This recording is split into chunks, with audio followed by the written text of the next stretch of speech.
Tre operazioni, una in uscita e due in entrata. Si è chiuso così ieri il mercato in casa Acregas. Al Torino è stato ceduto Alessio Levecchi, attaccante, classe 1999. Il giovane talento calabrese passa al club Granata con la formula del prestito con diritto di riscatto.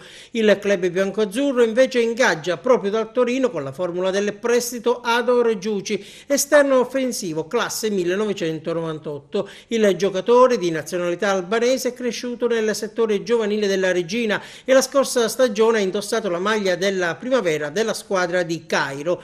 La seconda novità in ingresso riguarda l'acquisto a titolo temporaneo dall'Albino Leffe di Riccardo Moreo, attaccante scuola Milan classe 1996. Il calciatore, originario di Milano, la scorsa stagione ha giocato in Lega Pro con la maglia dell'Albino Leffe ed è cresciuto nel settore giovanile rossonero e della Virtus Entella.